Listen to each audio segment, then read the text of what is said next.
tika mokonzi azwa lisusu lokumu yo azali kopesa biso batango ya koya koloba na tina ya maloba bokonzi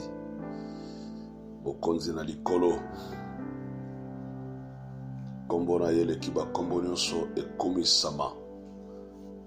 Ndeko molingami to lisusu kokoba na kati na makambo tozali kolobela na o etali boyenge bene kati na kondima. Makambo etali boyenge bene kati na kondima. Oete Nzambe akoyeba ko justifier bao batamboli kati na kondima. Yango nde sujet tozali kolobela, kasi pona koloba yango totamboli penza na kotalisa biso makambo mingi po ete tango toko fongola likambo ya boyenge bene tososola malamu. Tosambeli na yo po to kota lisusu na kati na makambo yango. Nzambe tato za na likolo, kombo na yo eleki likolo ya bakombo nyonso. Kombo epesameli biso po na lobiko. Ekomami ezali na kombo mosusu te, epesameli bana na bato na se na moi na nzela na yango bazwa lobiko. Kaka kombo na Yesu, kombo oyo tomboli likolo ya bakombo nyonso, likolo ya maladi nyonso na se na moi, likolo ya bokonzi ya ténèbre. Tika kombo oyo ekomisama na ngonga oyo Nzambe na tiki na se na ngolu na yo ndeko oyo azwi libaku malamu ya kolanda mateya oyo. Nzambe zalele bolamu, fungola maele na ye asosola babozindo ya maloba na yo, mystère ya évangile ya Jésus Christ na kombo na Yesu Masia. Molile ezali na esika te na tango oyo Nzambe, po ete yo nde ozali ko pesa biso pole na yo oyo ezali koeklere baténèbre nyonso. Dans le nom de Jésus-Christ, Amen. Naza na esai mingi na motema na ngai, ndeko na ngai kokabola na yo makambo esengo monene na motema na ngai, wana tozali kokabola makambo ya bokonzi na Nzambe. Cher bien-aimé, to tamboli na biso tolobi makambo mingi, tozali kokoba koloba lisusu kaka na tina ya makambo oyo tosi tolobaki. Tokomaki na etape ya koloba na tina ya joug. Séance eleki to explikaki na tina ya joug. Simba ke séance eleki ezalaki 8e séance na biso, oyo boye ezali 9e séance na biso. Tozoli koloba na tina ya joug.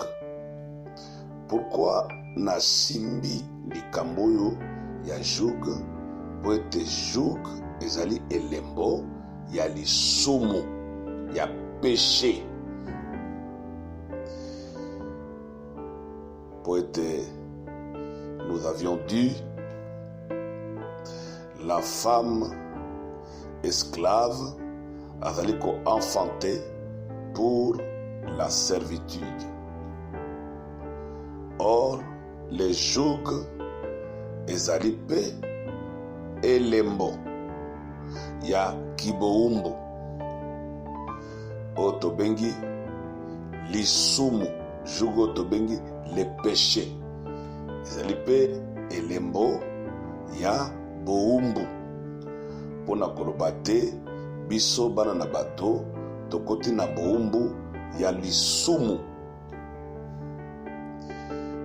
Tango Biblia elobi na tina ya la femme esclave, qui affante pour la servitude, bazoyebisa biso ezali Agar, azo correspondre na Jérusalem actuelle qui est dans la servitude avec ses enfants.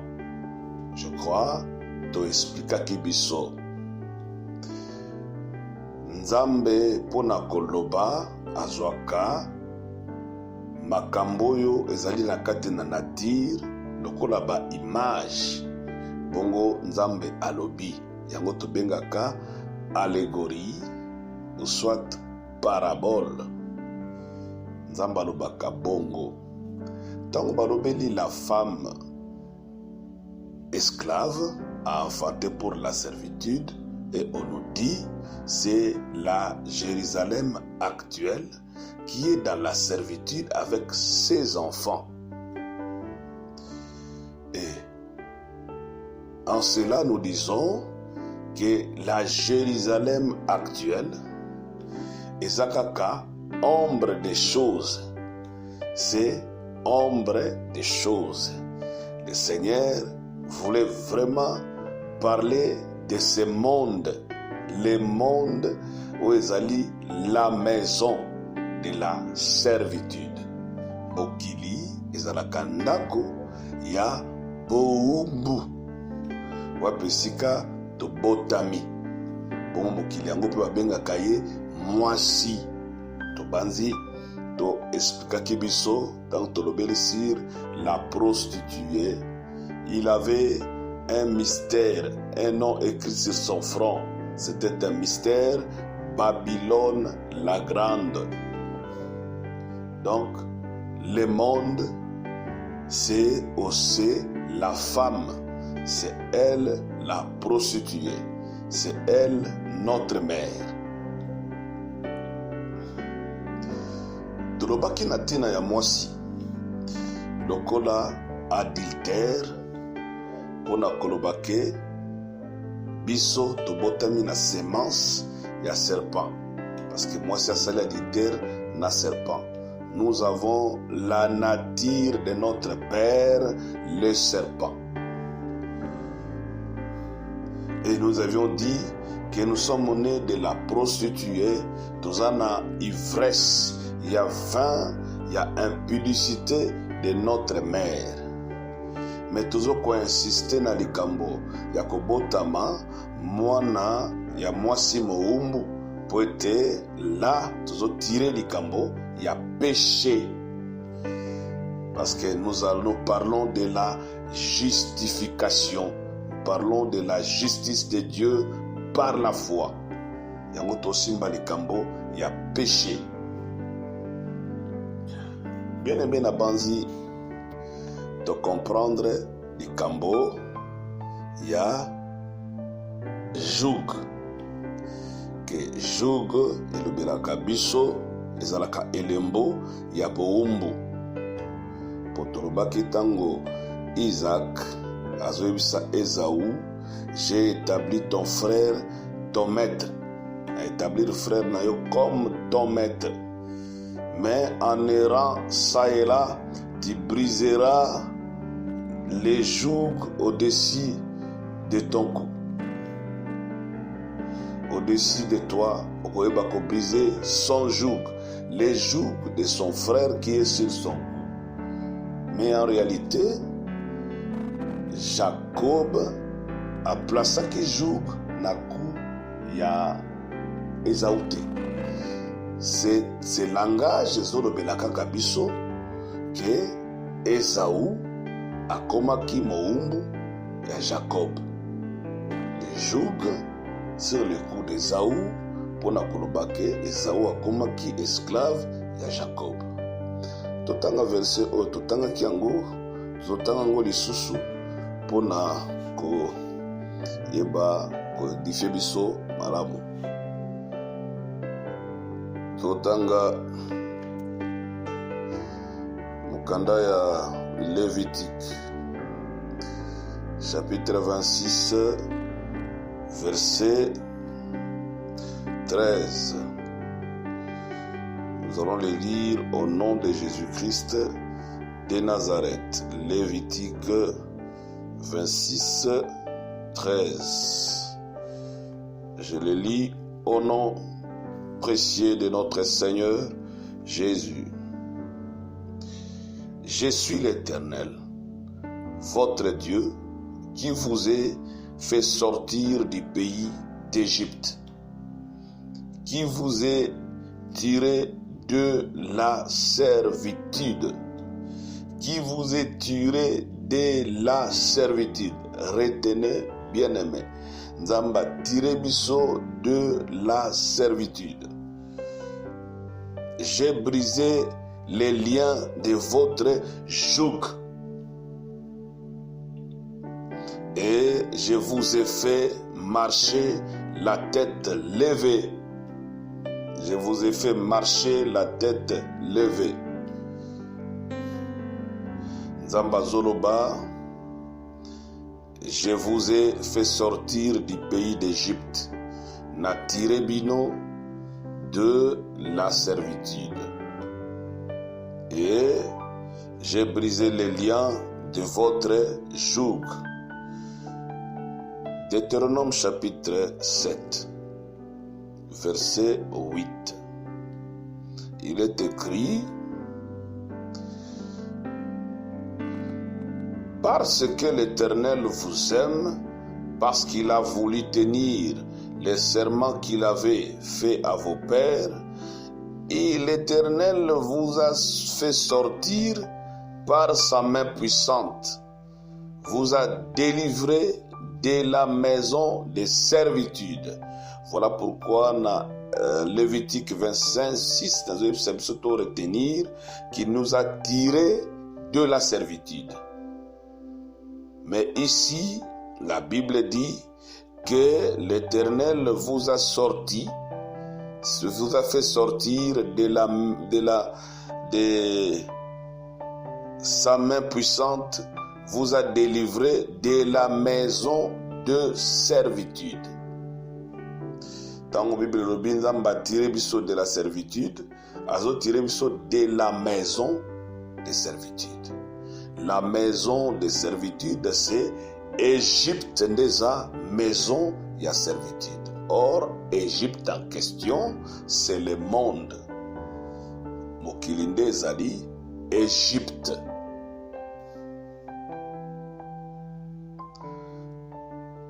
Et à Sukisarobi, de la main de Pharaon, roi d'Égypte.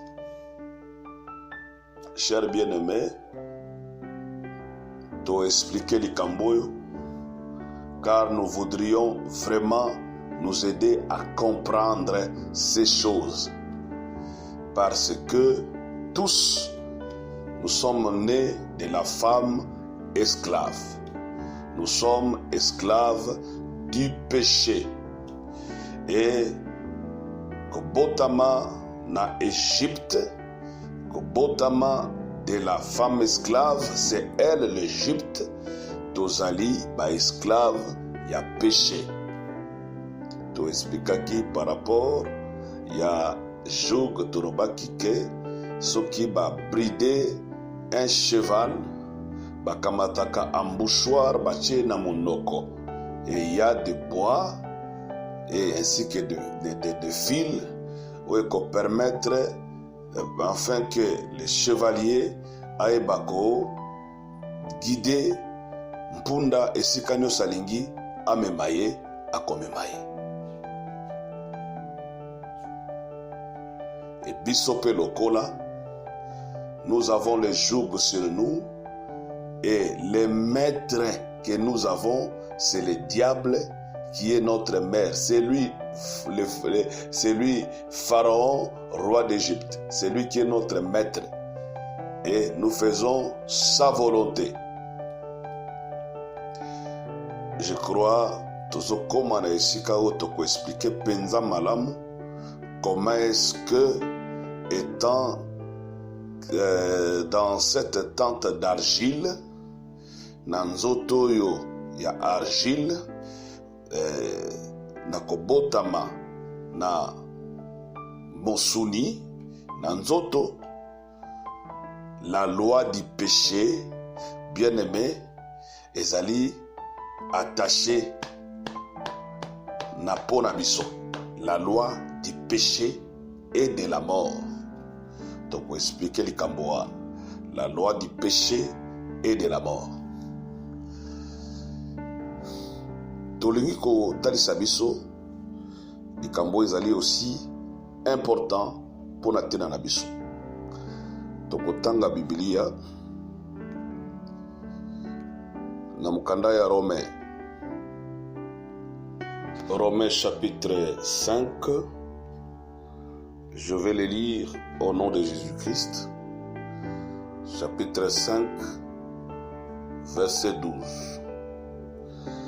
C'est pourquoi, comme par un seul homme, le péché est entré dans le monde, et par le péché, la mort, et qu'ainsi, la mort s'est étendue sur tous les hommes, parce que tous ont péché. Écoutez, bien-aimés, nous devons comprendre bien ce que dit le Saint-Esprit, car nous croyons que c'est poussé par l'Esprit que les hommes ont parlé de la part de Dieu. La Bible dit ceci, que par un seul, le péché est entré dans le monde. Par le péché, la mort. Nanzela di sumu liwa. To ko expliquer biso cette mort, to ko expliquer yango liwa oyo, to ko expliquer yango. Et qu'ainsi la mort s'est étendue sur tous les hommes, parce que tous ont péché. Comment est-ce qu'on peut nous dire que tous ont péché? Bato nyonso basali masumu. Or, on dit que le péché est entré dans le monde par un seul. Comme par un seul homme, le péché est entré dans le monde. Et par le péché, la mort. Mais on nous dit, tous ont péché. Nous devons comprendre que tous ont péché en Adam. Na Adam, de biso nyonso, to sali masumu. Po ete tozalaki na barin ya Adam. Tango Adam zo sala masumu, na yope osumuki. Le péché est s'étendre, la mort est s'étendre sur tous les hommes. À cause du péché, liwa est s'étendre likolo ya bato nyonso. Natina lisumu. Bien aimé ko confondre te. Tant bazolo bela liwa, bazolo bela kokufa na yo na nzoto ya mosunite. Ndenge to kufisi ndeko na biso, nzoto tozali komona wana, ezali wa oyo bazolo ba awa te. Liwa wa oyo bazolo ba wa yango wana te. Je vais expliquer cela. Dans verset 14, la Bible dit ceci. Cependant, la mort a régné depuis Adam jusqu'à Moïse, même sur ceux qui n'avaient pas péché par une même transgression semblable à celle d'Adam, lequel est la figure de celui qui devait venir. Chers bien-aimés, la mort est régnée depuis Adam. Depuis qu'Adam a péché dans le jardin, la mort a commencé à régner. Règne à l'Iwa et bandit depuis la mort d'Adam dans le jardin. Et jusqu'à Moïse. Mais je t'informe, la mort règne jusqu'aujourd'hui. Parce que jusqu'à ce jour, Moïse est là. Et Moïse est aussi prêché dans nos églises. Comme Moïse est prêché, la mort est là. La mort est là jusqu'aujourd'hui. Chers bien-aimés, Osimbake, liwa et s'étendre na bato nyonso. Même osalaki masumu, lolenge moko te na Adam, mais la mort eza likolo na yo.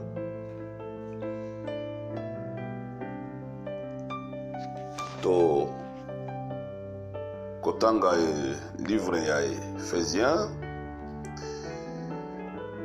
chapitre 3, bongo tokotanga pe Colossiens chapitre 2. Ephésiens 3.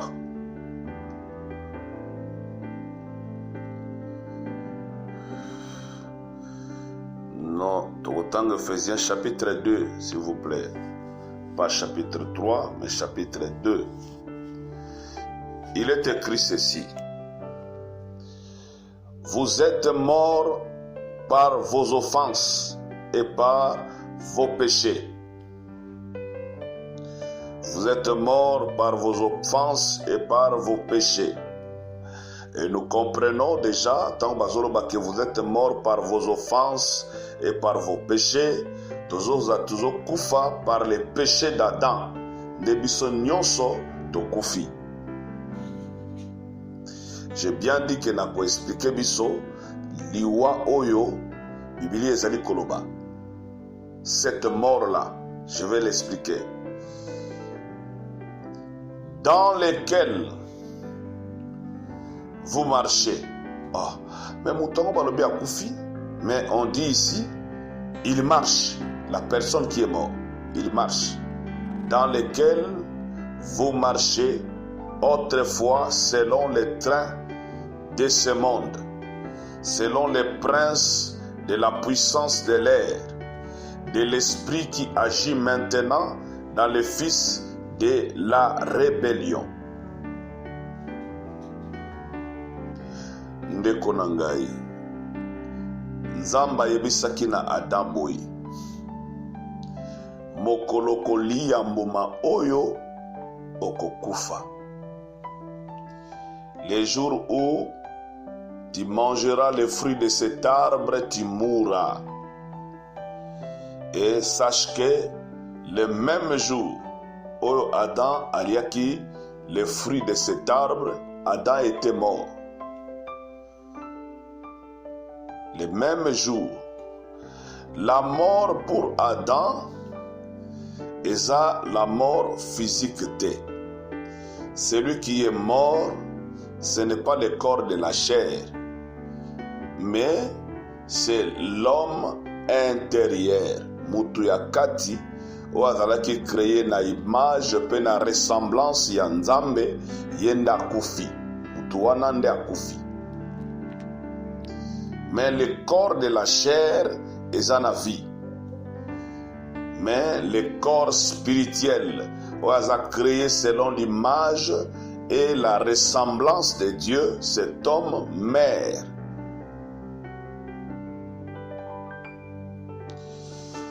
C'est ça la mort au tozolobela. Liwa tozolobela nde yangoyo mutu akufi na nzela ya kosala lisumu.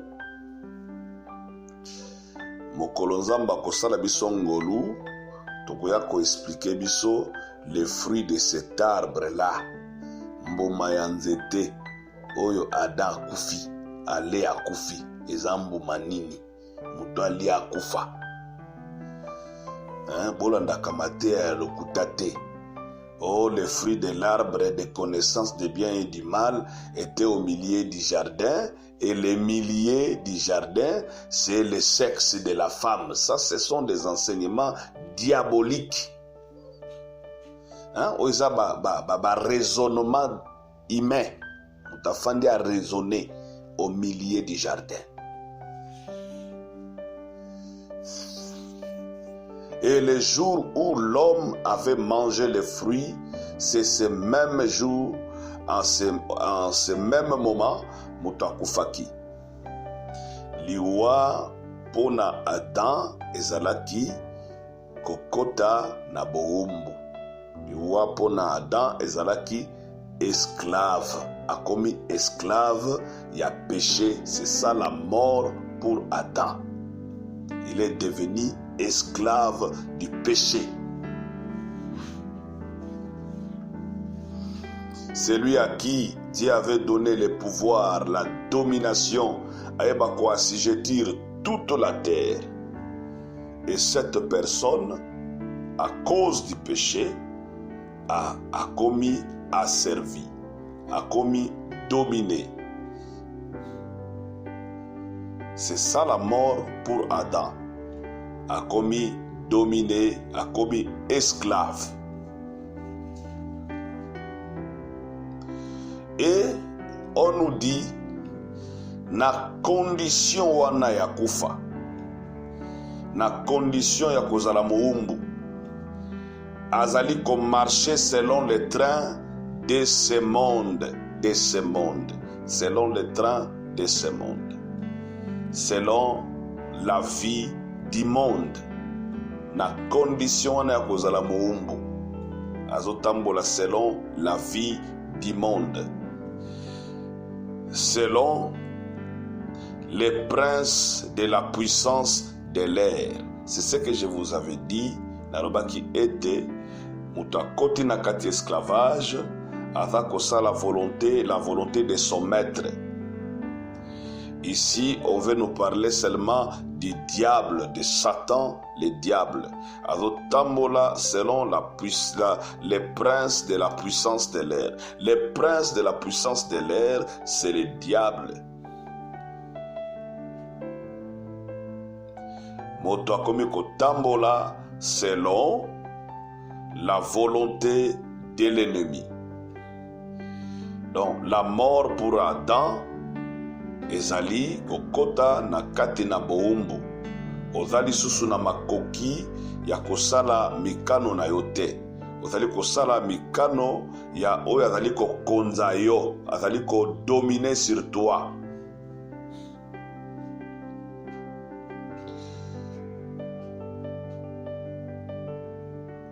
To kufaki na masumu na biso. Boye kati na yango to bandai kotambola kolandisa ba posa ya mokili selon bisengo ya mokili oyo. Mokili to kotambola selon le train de ce monde. Tozotala donc mitema na biso esepeli na makambo ya mokili, na sepeli na baloyembo ya mokili, na sepeli na makambo seli kosalama na bambiance, na sepeli kosala kindumba, na sepeli kosala makambo nyonso ya mabe. Donc on a tamboli selon le train de ce monde, selon l'esprit, selon les princes de la puissance de l'air, selon l'esprit qui anime les fils de la rébellion. Tango moto akoti na boumbu ya Satana, l'homme a se rebellé à l'Éternel. Là, il ne fait plus la volonté de Dieu. Il va faire la volonté de l'ennemi. Il ne fera plus la volonté de Dieu. Israël adoro babo yalobi, Seigneur éternel, d'autres maîtres ont régné sur nous. Ba maître mususu ba regnaki likolo na biso. De même que biso ba fandi ya mokili. Ba maître mususu ba régné likolo na biso. Donc l'ennemi, le diable azali ko régner likolo ya ba vie ya bato. Ndeko na ngai, observez seulement comment est-ce que bato bazali ko vivre na sena moi. Tala lolenge bato bazali ko bika. Ata bato to bengi ba honorable, tala makambo basalaka. Baza na kati na balokuta, na kati na ba détournement, baza na kati na makambo ya mabe ya lolenge na bondumba, na makambo ya salité. Pourquoi? Parce que tozali biso nyonso baumbu, tosala la volonté de notre maître. Na kotambola selon les trains de ce monde, selon makambo ya mokili, toza na kati ya bamode, toza na kati ya makambo ya lolenge na lolenge ezali kosalama na se na moi, yango ezo kosepelisa mitema na biso. Bato bazali kosafectione na makambo ya nzoto, na makambo esepelisi nzoto, na lolenge ya kolata, akolata lolenge nzoto esepelisi motema na alata. Tokotambola selon les princes de la puissance de l'air. Satan a conquérir bato nyonso na mokili. Il a conquis les hommes de ce monde, a occupé mitema ya bato. Molili ezwi esika na mitema ya bato, bato bakomi ba sanctuaire ya Satana. Satana azali kokamba yo lolenge alingi akamba yo. Tala ndenge Satana tambusaka yo ndeko na ngai. Tala ndenge Satana tambusaka makanisi na yo bien-aimé. Tala ndenge baposa mabe mataka na motema tango nyonso, posa kindumba, posa koiba, posa koboma, koyina bato. Tala makambo ndenge tombwa makana motema na yo. Soki osopi makila te, motema no eza na kimia te. Ebele ya bandeko na biso basi babomi bato. Koma kozwa zemi ake na monganga longoli zemi, na moto alongoli zemi, na moto azali kolongola zemi, bazali ba criminel. Tala mabe ndenge ezali kokola kati na bato. Tala bato ne bazali kati na mabe, mobali na mobali babalani, et puis il y a na ba pays on na ba parlement na bango ba voter ba loi, ba légiférer ba mariage gay, ba légiférer yango. Tala lolenge mabe ezali ko croître kati na bato, croissance ya iniquité kati na bato, mabe ezali ko kola kati na bato. Bato basa donné na kati ya magie, na kati na sorcellerie. Bato baza na kati ya baloge, makambo lolenge nyonso ya mabe. Yango nde ezali kotalisa pedake tokosala moskano ya mokonzi oyo azali kokonza likolo na biso.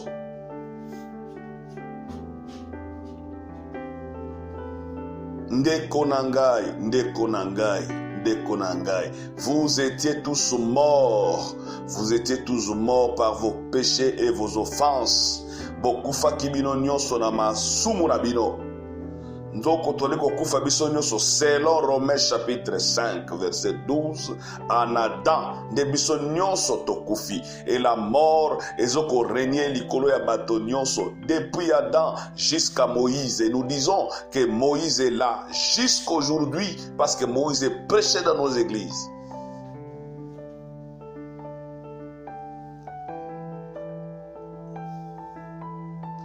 Ndeko na ngai. Tala surtout nabenga bino ba église te. Nazalaka na horaire ya kobenga ke boza église te. Nabenga bino ba synagogue ya Satana. Po eza esika Satana azali ko glorifier na kati na église. Tala makambo ya nzoto ndenge ezali kosalama bondumba na kati na église, soi-disant église. Pasteur, soi-disant pasteur ndumba kolandaka ba jeune fille, kozemi sabana bato, kolongola bango bazeni, nga musali ya nzambe, ngai pasteur. Tala buzo masumu kati na bato. Boni bato bazali kosepela na masumu, na tina kati na ba église, ba makango na kati na église, makambo mabe na kati na église. Soi-disant église, ngana benga rabino ba synagogue ya Satan, parce que sika eza masanga o esika Satan azali ko se glorifier. Po ndima ke Satan azali ko se glorifier kati na bino, okomona ke makambo nzoto ndeza makasi kati na bino. Or kobika na kati na nzoto zali ba esclave ya péché. Ba posa ya nzoto nde kati na bino. Ozoluka bamona yo na kati na église, yo ndo salaka, yo ndo lataka, yo ndo zali. Bosoto. C'est ça. être dans la mort. C'est ça. Ya kozala na kati na kufa.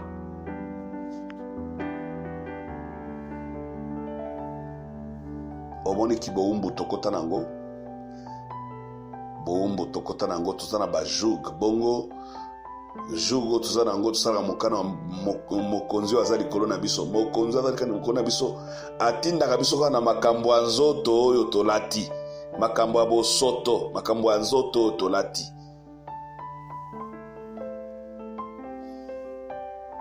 Il y en a beaucoup, partout dans le monde. Il y en a beaucoup de telles synagogues. Ba synagogue à Satan, soi-disant ba église, mais ba synagogue ya Satan. C'est quand Satan a d'aller se glorifier.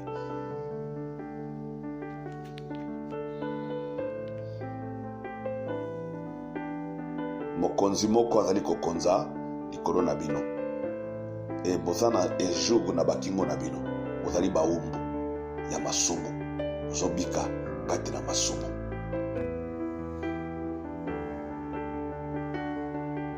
Mobali amikomisi na ye mwasi. Mwana mobali amikomisi mwasi. Oyo makambo nini? Croissance ya mabe. Mon bien-aimé, mokili oyo c'est un monde d'iniquité. Un monde d'iniquité. L'apôtre Paul abengango empire ya péché. Empire ya péché. Bato nyonso na mokili toza na kati ya empire ya péché. Parler de l'empire, c'est que il y a un roi qui règne sur nous. Bongo mokonzi oyo akotinda biso kosalaka makambo oyo ezali kaka ya mabe. Toboma na biso tosala nyonso tolingi. Mokolo mosusu nzambe ayekoloba na ngai. Nzambe ayekoyebisa ngai mosali na ngai tala. Satana atambolaka na bato oyo bamibengi basali na ngai, kasi bazali kotambola na baposa ya nzoto. Satana atambolaka na bango. Bamibengi basali na ngai me bazali kate na lokuta, bazali kate na moyibi, bazali kate na bondumba.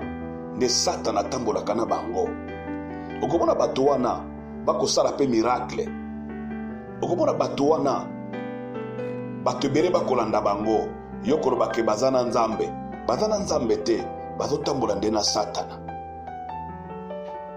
Po Satana azali koagir par des mystères. Po yeba ke Satana nde azali koagir, ezali pasi. Soki yo koli na boyebi ya maloba na nzambe te.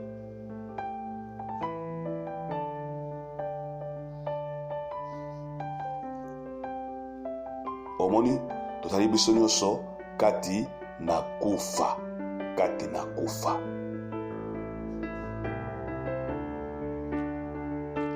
Totanga mukada ya Jean chapitre 5.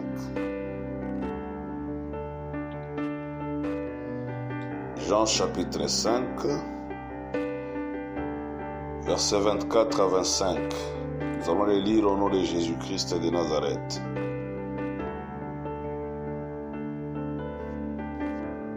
Jean chapitre 5, 24 à 25. Je les lis au nom de Jésus.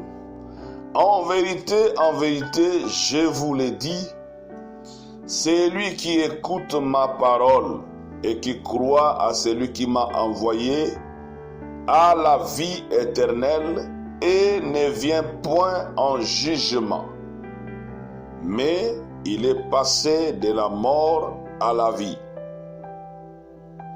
Il est passé de la mort à la vie.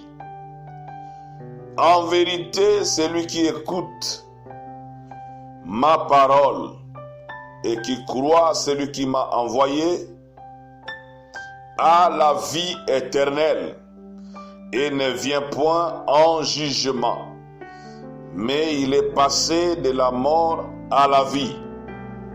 Cher bien-aimé, yo oyo ozali koyoka maloba na nzambe pe ondimeli nzambe tata, ozana bomo ya seko, pe okosambisama lisusu te.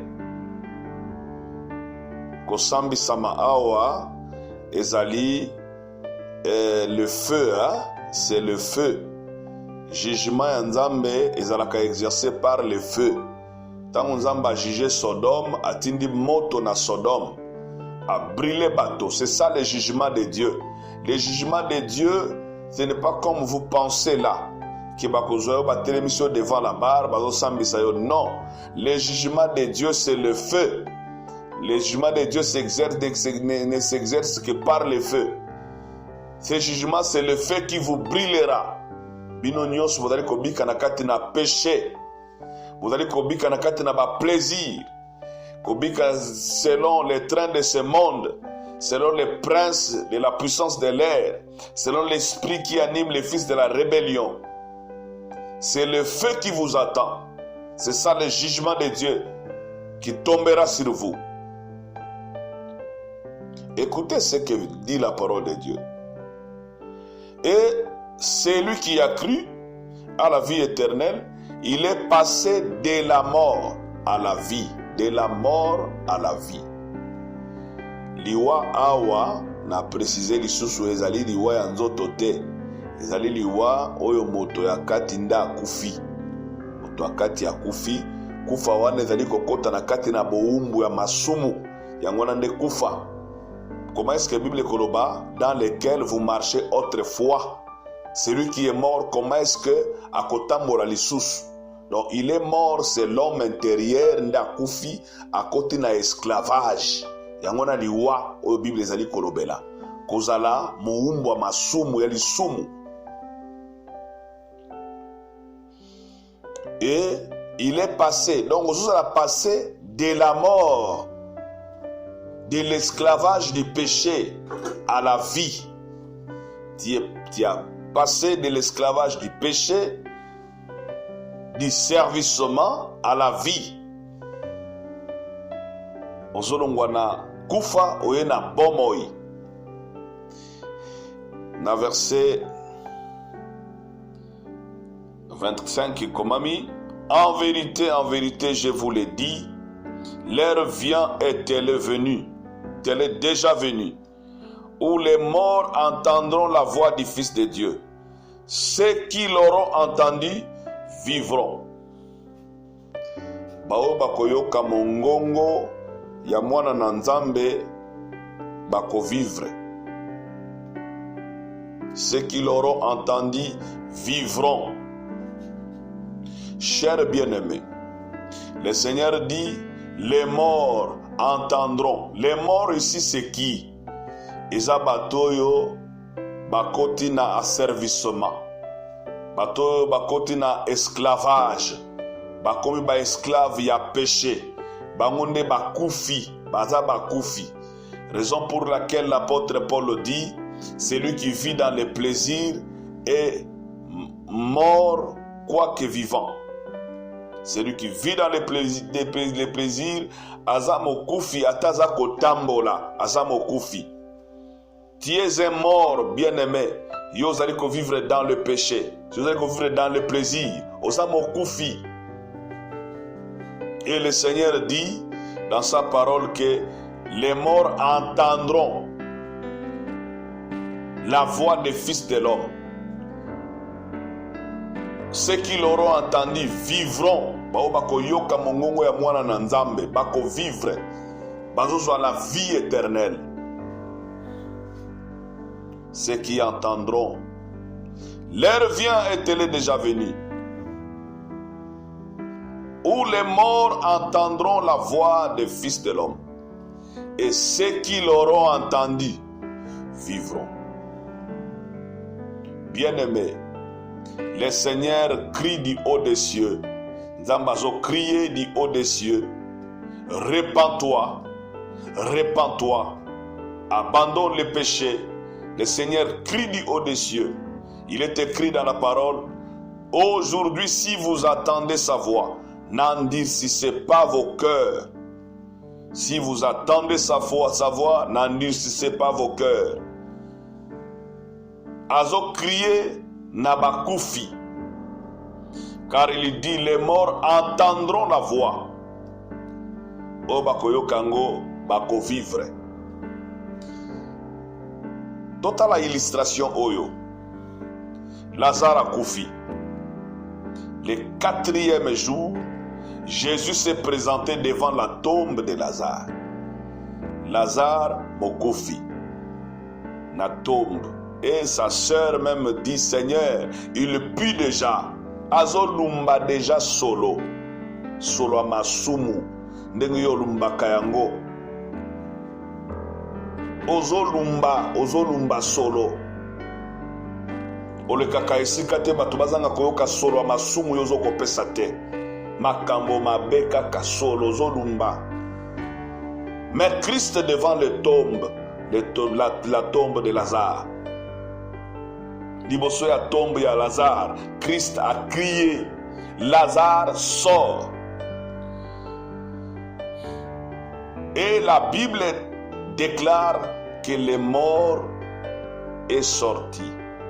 Donc Lazare qui était dans la mort, il a entendu la voix du salut. Il a entendu la voix du salut et le mort est sorti. Bien-aimé dans le Seigneur, aujourd'hui Christ est en train de crier par les prédicateurs. Répands-toi, répands-toi. Le Seigneur crie par les prédicateurs. Du haut des cieux, il crie au travers les bouches de ses serviteurs. Bongola motema. Mokufi ezalinde yo. Là tu vis dans le péché. Osons marcher selon les trains de ce monde. Selon l'esprit de la puissance de l'air, les princes de la puissance de l'air. Selon l'esprit qui anime les fils de la rébellion. Yonde Mokufi. Et le Seigneur t'appelle au te repentir. Au bongo la motema. Au yoka mongongo raye. Chers bien-aimés, nous voudrions aujourd'hui nous exhorter parce que Tolingi Koloba Natina y a nouvelle naissance. Toloba qui une introduction à Bisso. Ceux que l'Éternel a prédestinés qui a salaki qui va porter image ya mwana nae, l'image de son fils. Afin que fils d'Adala, le premier-né entre plusieurs frères. Et la Bible dit, ceux qu'il a prédestinés, il les a aussi appelés. C'est ça l'appel de Dieu pour toi. Appel ya Nzambe yangoyo. Nzamba bengio. Et sengeli, au répondre na appel na Nzambe. Au croire à ce Dieu qui t'appelle. Oyo kambi kobenga maya Nzambe pe au croire na Nzambo ya bengio. Il est écrit que tu auras la vie éternelle.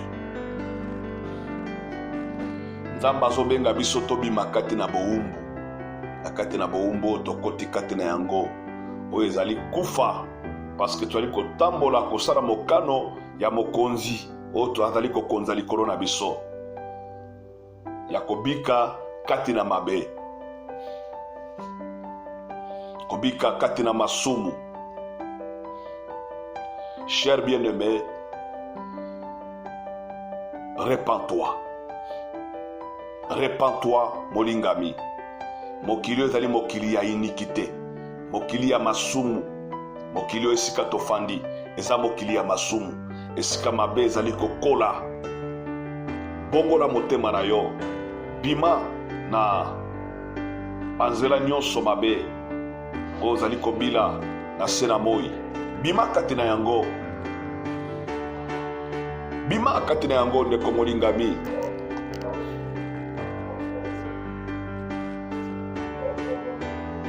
Bima kati na banzela nyonso mabe ndeko na ngai.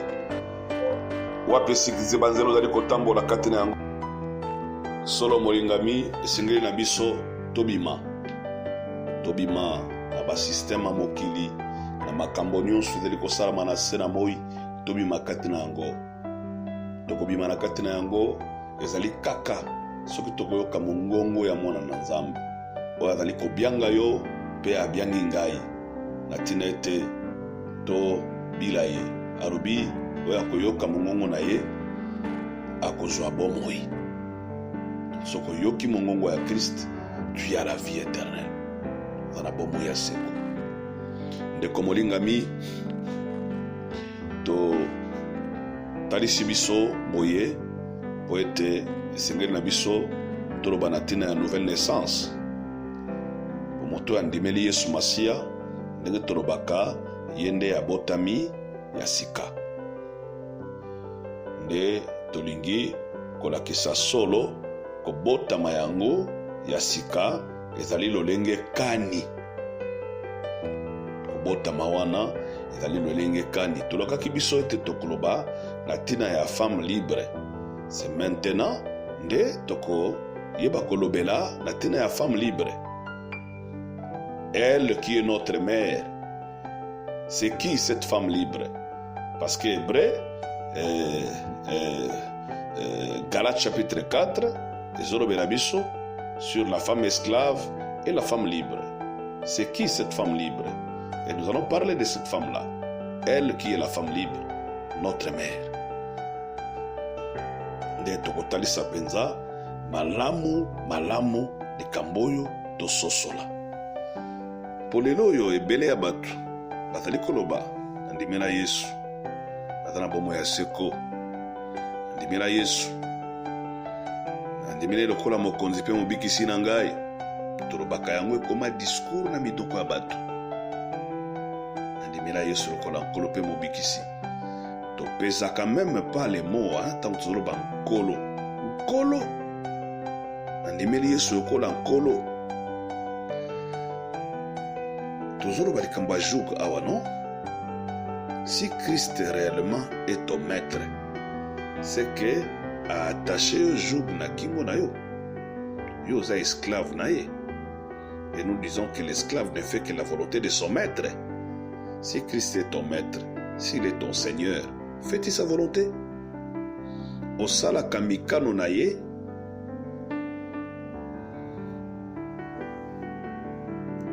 Omoni. Soki Yesu azali nkolo na yo okosala mikano na ye.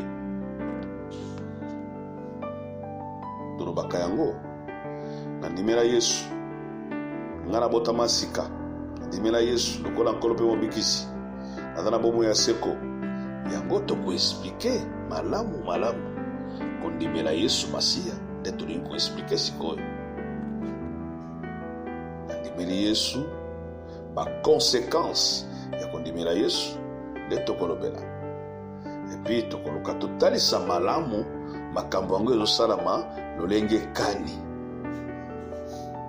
Simba ete ndeko na ngai, il est question de deux montagnes bangomba mibale, parce que Bible lobi ces femmes sont des alliances. L'une, le mont Sinaï, qui enfanta pour la servitude. Le mont Sinaï a enfanté pour la servitude, balobi ezali Agar. Mais on nous parle aussi de la femme libre. L'autre montagne, c'est la femme libre. Mais bien aimé, oyo azoko enfanté pour l'esclavage, pour la servitude, c'est le monde. Mokili oyo nde ezali ngomba oyo aboti pona bohumbu. Bato babotami, bana babotami ezali nde yo na ngai. Mokili oyo ezali nde la ville, comme il est écrit, azo correspondre na Jérusalem actuelle. La ville Jérusalem, c'est elle aussi le monde, la femme mwasi oyo aboti biso pour l'esclavage. Moto nyonso oyo abotami na nzoto oyo ya bomoto abotami pour l'esclavage. tobotami mpona ntina bowumbu. Moto abotami na mai na makila abotami na ntina ya bowumbu. Biso nyonso tozali bawumbu. Totanga verset moko na Bible na mokanda ya Romains chapitre 7. Nalingi na expliquer le moko très importante na Romains chapitre 7. Totanga verset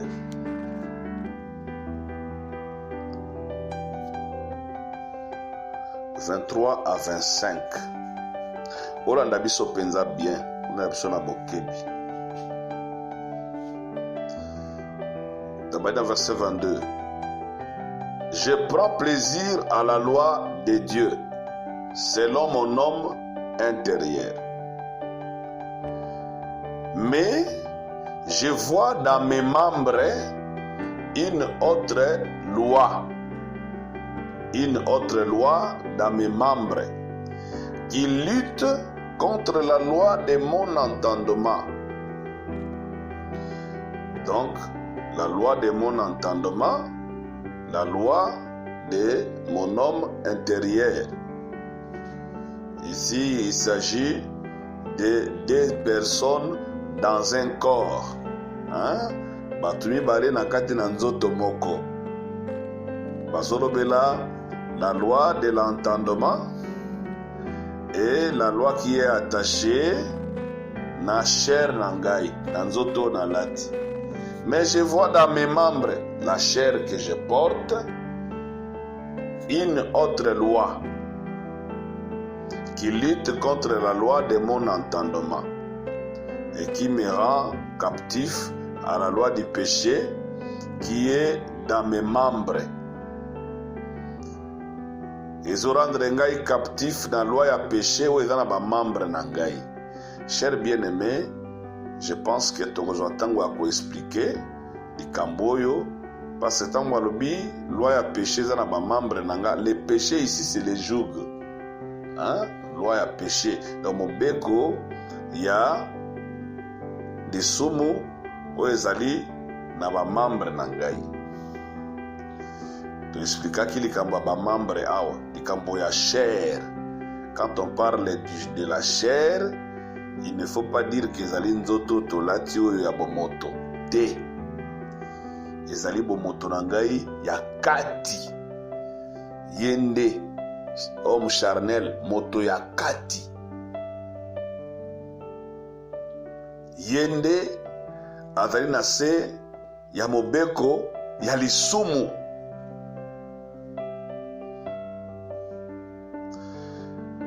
Paul alobi, misérable que je suis, qui me délivrera du corps de cette mort? Sokotangi na ba version mosusu balobi, qui me délivrera de ce corps voué à la mort. Ce corps voué à la mort.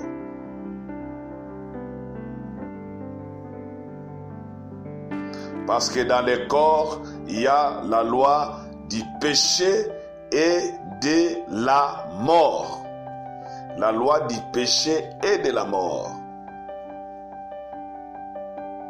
Donc, homme intérieur nangai, akota na boumbu, ya lisumu pe ya kufa.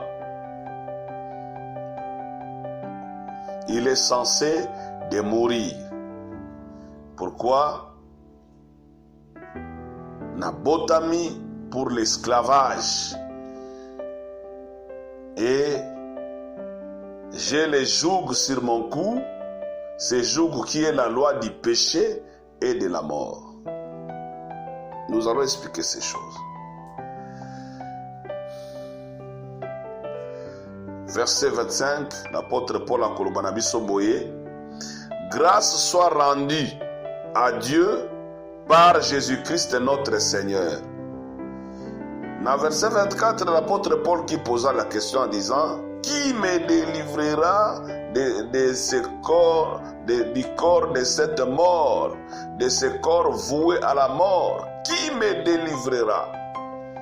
Et ici, dans le verset 25, alors, grâce soit rendue à Dieu par Jésus-Christ notre Seigneur. Donc, tant que Paul a dû rendre grâce à Dieu, c'est que par Jésus-Christ, l'apôtre Paul est délivré des liens du péché. Il est délivré de ces péchés, de ces lois du péché et de la mort. Il est délivré Nayango.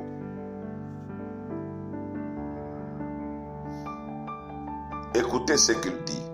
Ainsi donc, moi-même, je suis par l'entendement esclave de la loi de Dieu et je suis par ma chair esclave de la loi du péché. Oh! Tala likamboango boni ezali. Je suis par l'entendement esclave ya loi ya Nzambe et je suis par la chair esclave de la loi du péché. Donc, moto na biso ya kati, moto ya kati azalaka esclave ya baloi ya péché. Mais na entendement na biso, dans notre esprit, tozali ba esclave ya loi ya Nzambe.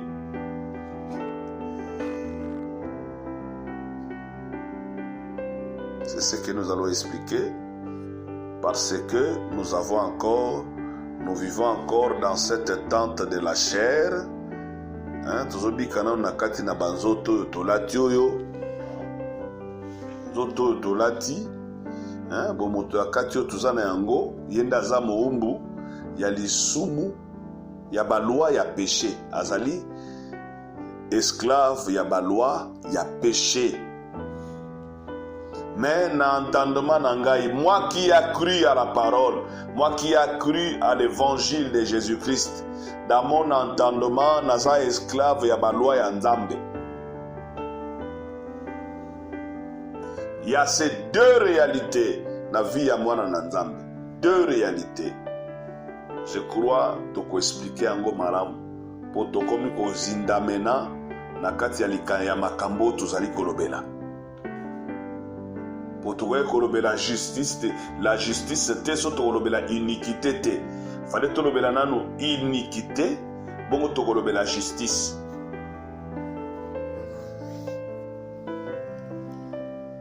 Réalité oyo nde tolingi to expliquer.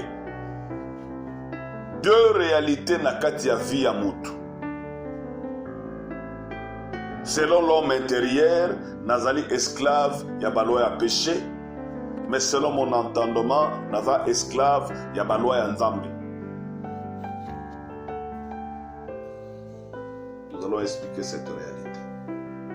Car tozo ko expliquer pour la nouvelle naissance, ko pesa biso nzela, to expliquer malamu réalité oyo. Réalité oyo. Pour tolobaki na débit. Lelo za mwana Nzambe, c'est la foi et ça condiment. C'est par la foi. Je le salue, c'est la foi. Ça c'est la foi. Je le salue, c'est la foi.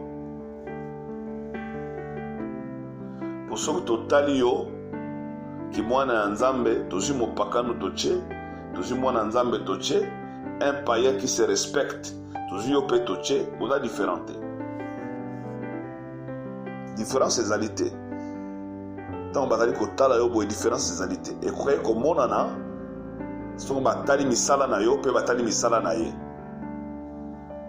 Nde tozali kolobela na tena ya kobota mayasika. Moto ya bota misika nde tokolobela ye. Retiens que bien aimé